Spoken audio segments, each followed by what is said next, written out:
Squire of Soul 2 by Olly Dee. Dear, it's always been just a true, unavoidable fact that one day I'd have something that could kill everyone you know planted in my heart. I didn't think that I had a choice, not until I met you. I'm sorry. I have to do this. Love, Drew. 1 year earlier. Chapter 1. Blow out the candle. Drew's stomach, as well as a few other vital organs, were trying to climb out his body. Nope, they seemed to be saying. Don't want to be a part of this anymore. Drew understood where they were coming from. He knew, distantly, that Teach was talking, was saying all kinds of reasons for why this was happening, and Drew, frankly, couldn't hear said reasons because of the alien standing ramrod straight and still at the front of the class. It was a lush summer's day. Sun caught the dust in the air and sparked, a small galaxy of swirling grime. The treetops outside the window whispered bright green leaves together in a hush. The clock ticked. The students were all silent. Many were gaping, as Drew knew he must be. Teach was glaring pointedly at them, though, and still speaking, and there was an Emney in the front of the class. Anyway, Teach snapped out, and Drew quickly closed his mouth, shrunk into his cushion, trying to surreptitiously vanish behind his squat desk, heart hammering. I expect nothing but your kindest ways in helping Reese adjust. The alien, Reese, apparently, okay, what, shifted then, bowed his head slightly, and maybe it was out of respect, but Drew only saw the 4 thick horns atop his head suddenly pointed toward them, ram-like curls on either side of the sharp jutting points front and center. Because of the slope of the classroom, the squat desks with cushioned seats all swelling up around the center where Teach and this new addition to the class stood, it felt for a moment like Drew might fall forward into those points. Reese spoke clearly in rough, slightly whistling standard, making Drew jump. Thank you, Teach. I appreciate the introduction. I'm grateful that you have welcomed me so graciously. Then he peered out at all of them, and Drew couldn't help flinching, blinked, a second pair of eyelids flashing over liquid dark eyes before the first. Let us all do our best this year. After class, Reese was swarmed, because of course he was. Drew wasn't part of that, even though Amy yelled, Drew! After him from the center of the fray at the front row where the alien seemed frozen, blinking quick and stunned around at his new classmates. Drew didn't make eye contact with any of them as he burst out the door and down the hall, an entire percussion group crashing about inside him, a barrel drum reverberating in his gut. He could feel the alien's eyes long after the thick wooden door had slammed behind him and he was down the hall, skipping the elevator and storming down the great marble stairs out into the great courtyard. When he collapsed on a bench, shaking in every part of himself, trying as hard as he could to contain each quake, Drew pinched tightly at his kneecaps until his fingers hurt, knuckles white out, and bent backwards and tried to breathe. The day had started relatively normal. Get up, brush teeth, poke hard at the mole on his cheek, and squint at his buggy eyes, get slapped upside the head by Amy for using her hairbrush in a mad attempt to make his flat, dark hair do something other than flop down over his forehead, try and slap Amy back upside the head, get dodged easily, get made fun of, get toenails painted sparkly maroon by Amy, who'd clucked that he'd spent the summer totally limiting what she had to work with in terms of nails. True. Stop biting your toenails, Drew. Christ. Put socks and clunky boots over feet, hiding toenails. Put his nice chainmail over his black turtleneck and small feet, even the barest amount of the clunky armor customary for his caste. Upon checking their schedules, they'd learned that they were in the same first class and ducked gleefully out their window onto the dinky little balcony, sprinting down the great metal fire stairs and across the narrow, sloping parking lot, up to the street and the corner store. There they grabbed coffee and grub. The drowsy warmth of a fading summer had pressed a bright heaviness against the top of his head. A cool, briny breeze had been whispering from the direction of the sea, which could be glimpsed in a glare of turquoise between the sloping spires marred with harsh lines. Old Earth-style and modern-built buildings smushed together. They'd caught the trolley, a common thing Amy had turned him onto when his bike had broken down, and munched comfortably on their respective corner store grabs on the way to school, sharing bites here and there. It had been so normal, such a normal day, and Drew hadn't realized that he'd needed that until suddenly he didn't have it anymore. The summer before had been stuffed to bursting with interviews, attention, forced smiles, and the omnipresent question, "Now that you're 20, how do you feel, Squire, about being knighted at the end of next summer? How do you feel about receiving the switch? How do you feel?" "Sup?" Amy's hand came down solidly on his head, scritching once, whipping him back to his fresh new reality. He spasmed. "Whoa," she said, eyes widening, plopping down next to him on his bench. "It's just me." "I know," Drew said. His heart was still pounding in his ears. "Well, why freak out then?" He didn't dignify this with a response. "It is weird," Amy responded anyway. "I mean, I didn't even know that they could survive off the moon. Isn't the atmosphere, way different over there?" "Humans are over there too," Drew said.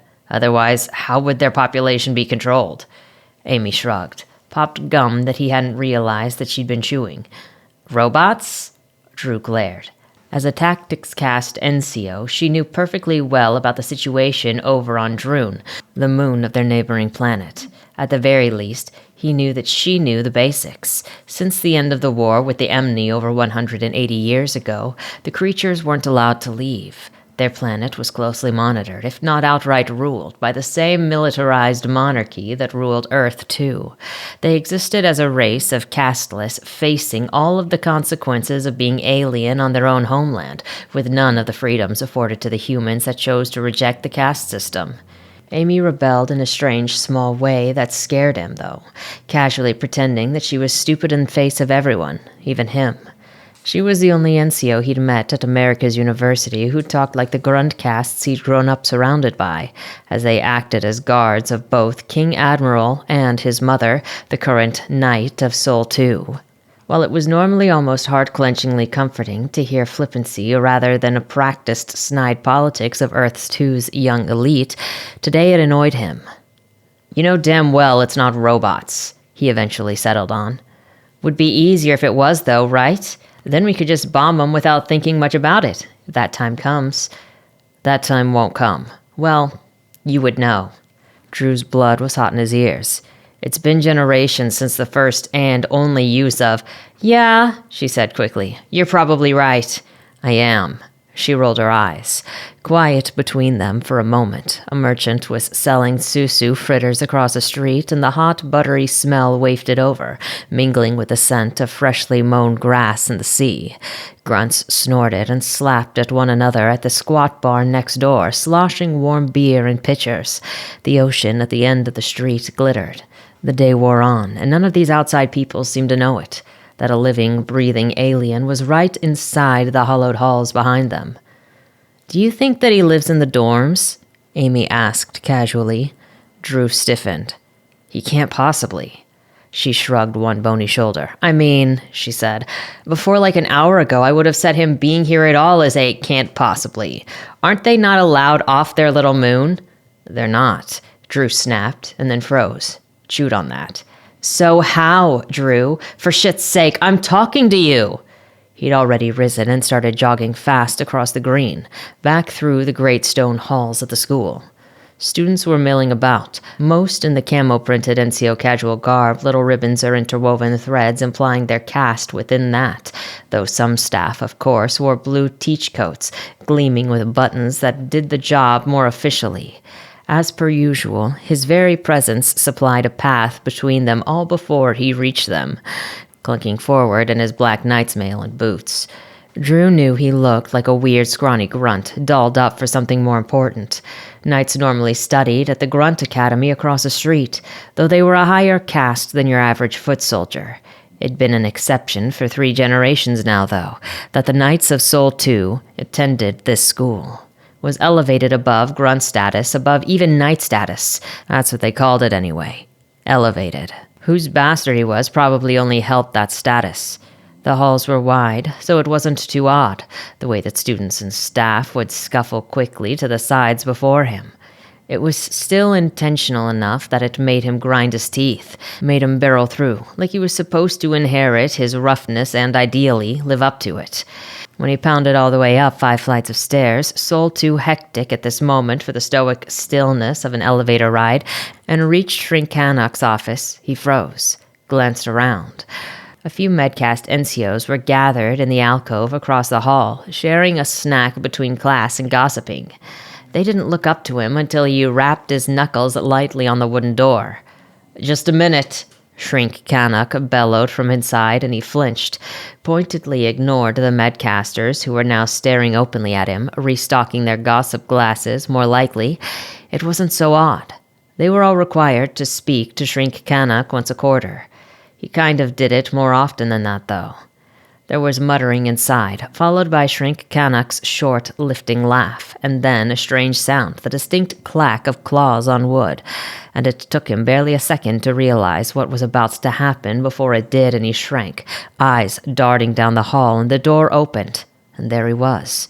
Drew had always figured Emneys were huge, enormous, doubled the height of a man, but this creature blinked its bizarre eyes down at him from just about a head above, and Drew let out a hiss without meaning to, stepping back. Reese stared. He looked, even through all the alien weirdness, exhausted. His black eyes drooped, and he stood with his shoulders tight and his dark gray horns pointed forward, even though nothing else in his stance suggested a threat. He even, in fact, pointedly clasped his hands behind his back after a moment of staring down at Drew, as if submitting to an imaginary restraint. Casual. "You are the Knight of Soul 2, correct?" the alien said after a moment, and the words whistled roughly, but were clear, understandable. So strange. Drew had known, distantly, that they could speak, but it was beyond uncomfortable to hear proof right before him.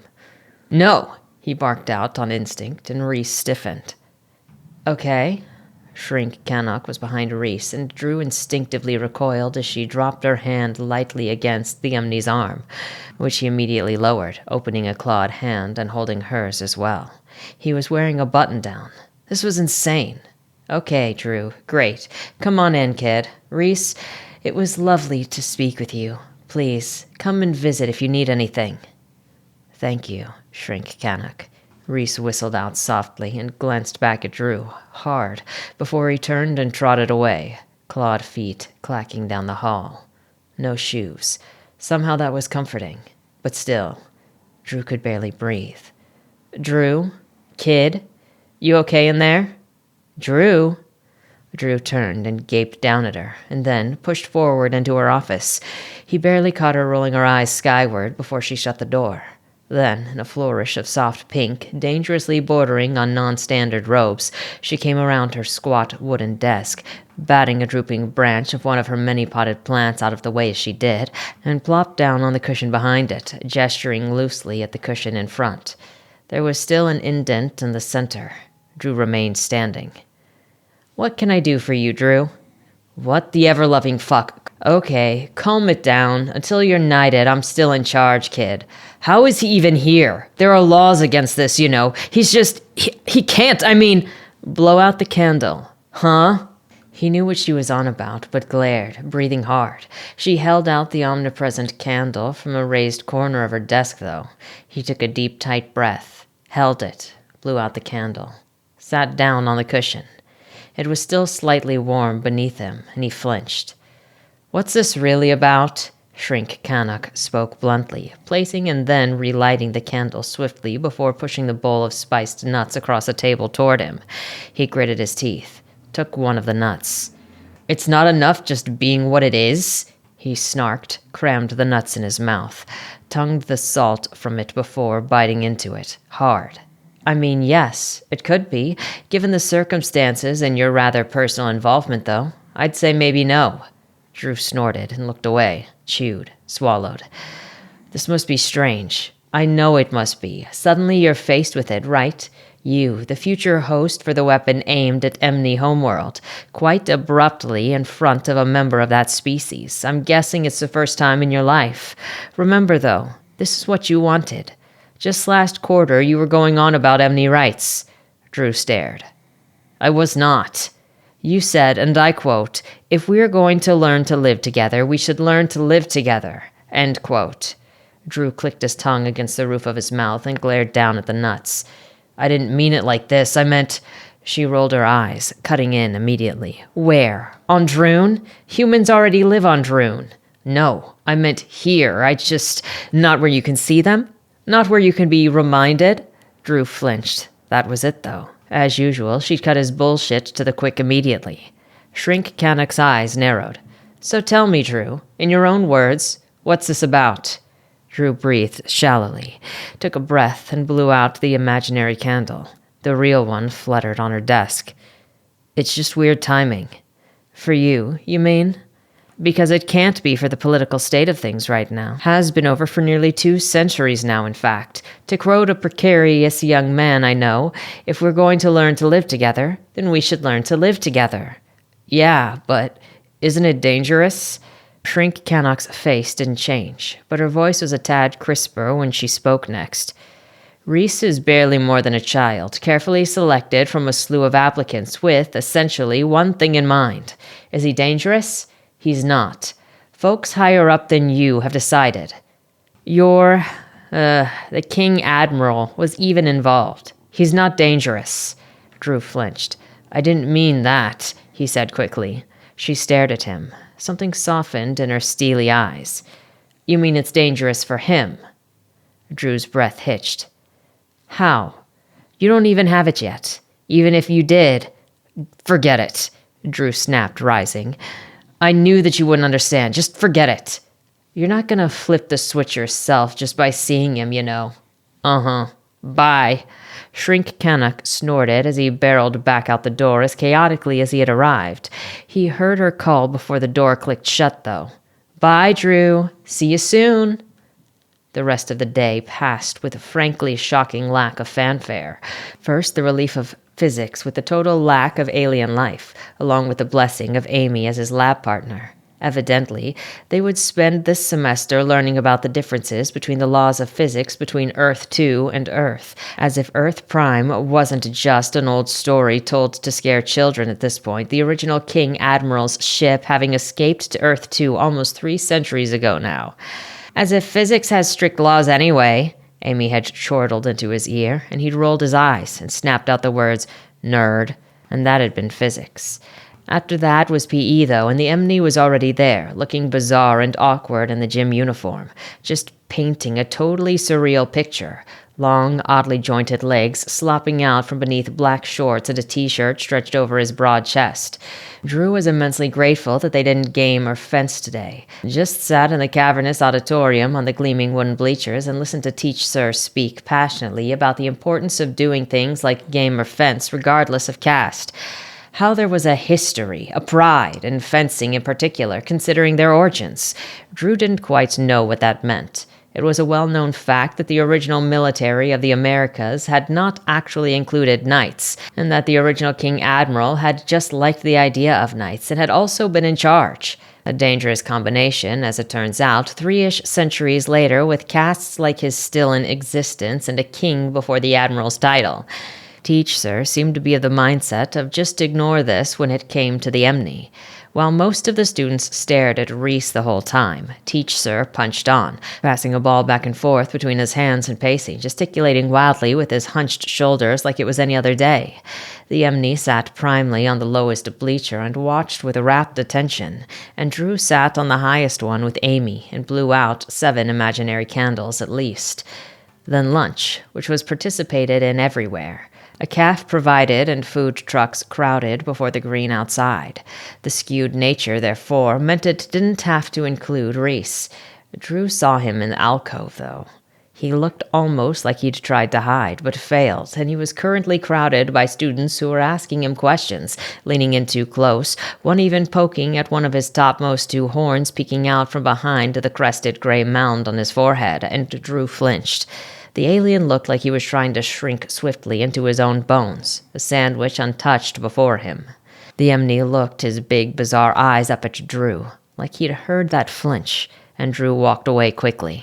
He found Amy where he knew he would, at the dark bar next door to the main campus building. She was nursing a hot beer, a strange drink for an NCO, another tiny rebellion of hers, and watching a news bulletin flash across the cracked TV mounted in the corner. The bar smelled sour and damp, and the seat, when he sat down, clung to the fabric of his pants stickily, the hem of his black chainmail clinking obnoxiously to the metal rim. Drew kind of hated her. Have a fun therapy session? Drew grabbed her beer and downed it in one, choking only slightly. It burned in several ways. She laughed, raised her hand, and ordered another. The barkeeper nodded, wiping out the filthy glass and beginning to dry wipe it with an equally dirty cloth in preparation. Even after just one beer, the whole world felt dewy and spiced. It was too easy to blur his eyes at his own reflection in the mirror behind the rows of bottles, and he saw Amy's focus sharpen as his own face went slack, as she waited for him to speak. "It's just not fair," Drew said finally. I mean, the publicity alone is going to be bad for him." Drew hesitated and then said, as harshly as he could get the words out, "It sure as hell was for me." Amy looked at him then. He shivered, looking away, blamed the beer. "There hasn't been any mention of it, actually," she said, after a moment. Drew blinked. "Huh?" Amy jetted her chin toward the television. Sure enough, the bulletins flashing by contained nothing more interesting than the influx of lobsters from the north and their southern seas. "Get your forks and butter out. By the way, this is who won sports ball. Blah, blah, blah. Whatever." "How?" he snapped. This felt, to him at least, like a burning ember of pure news. It was actually beginning to seriously stress him out that no one else seemed to think so. "Well," she said, "I've been thinking, and the way I figure it, they don't want folks to know." "Amy, that's the stupidest thing I've ever heard. I mean, what? We all have tablets. So many people must have posted pictures on their face page. I mean, no, you can't. I tried." Drew blinked up at her. "Huh?" She rolled her eyes, opened up her tablet, and selected a picture of Emily she'd taken. It seemed right before the creature. Drew felt himself shrink. Emily's big dark eyes staring directly out of the image at him, and Amy dragged the picture to her face page and attempted to drop it in. "Warning," face page immediately declared, "inappropriate content is prohibited." "I can't even post it," she said casually. "I can't send it either. I tried to send it to you. And this is, like, the third picture I took. The other two have already disappeared. This one probably will soon too." Drew stared at her. "They're keeping us from sending proof." She snickered into her beer. "Yup. Now he's just an urban legend. A myth. Ooh, is there an Emily in America's universities of Encinos? There's no proof, just students gossiping. Probably just a rumor. And you know, even that won't last long. No one's gonna want this to reach home. They don't want anyone to really know." "I mean," Drew stammered out. "They do know, though. We all know. He was just in our PE class, like..." "Well, yeah, but they didn't announce it beforehand, and isn't that odd? When you came here, we had a whole ass assembly, last day of the year before." Drew flinched. "It doesn't matter, though, because everyone in America's university knows. They didn't even tell us not to say anything, just made it impossible to send proof, but still, we could tell our parents, and they didn't tell us not to." She grinned at him then, toothy and dry, and her dark eyes danced. "Exactly." He stared. "What? What better way to ensure it's not the very first thing everyone does? I'm not saying that they're trying to keep him a secret or anything, just saying that they're trying to be a little coy about it. Soften the blow, maybe. Let it be rumors, and then confirm it later once no one's been mauled by the beast. I mean, the parents aren't going to be happy. Have you told your mom yet?" Drew flinched with his whole body, and Amy laughed. "I don't see why she needs to know," he replied in clipper tones. "Yeah, 'cause she'd throw a fit, probably send a grunt, which would be especially humiliating for you, especially, oh future knight of Soul 2. See, they're counting on us to not say shit 'cause we don't want to be pulled from school, or worse, get grunts assigned to protect us," she said bluntly. "Like, I get it. We're precious Encino babies. Aw, so important. The littles of society's elites, yes, but they're banking on us to be just young, too." What do they have to gain, then?" Drew snapped. It can't be a publicity stunt if they're not being public. Seriously, why even do this? Amy shrugged, grinning. Furiously, Drew drank her second beer, choking with far more sincerity this time halfway through and slamming it down with a thump and a slosh, much to her amusement. Later that night, Drew and Amy were sitting out on their little fire escape balcony with their books, enjoying, as much as he was enjoying, the final breath of summer whispering through the city from the sea. Their apartment was quite a few blocks away from the surf and from America's university, but it was possible to see 2 sloping spires of the school and a glimmer of water from the balcony, so they called it their view. Drew's tablet between them blipped then and began to buzz, and he knew from Amy's cackle who it was before he picked it up, hissing at her. "Shut up, please," he answered quickly. "Hi, Mom." His mom, golden and curly-haired, and not at all like him besides the mole on her cheek, beamed at him. "Hi, honey. How'd the first day go?" Drew shut his eyes so he wouldn't have to see Amy's smirk as he said what she knew he'd say all along. "Fine. Nothing really new." They chatted briefly about which professors he had, whether or not she remembered them from her university days, about the ride to school, and whether he'd made any friends. No, he hadn't. He didn't need more friends. "Thanks, though, Mom." When they hung up, he tilted his head back against the rusted metal rail of their balcony and breathed, slow, blew out the candle.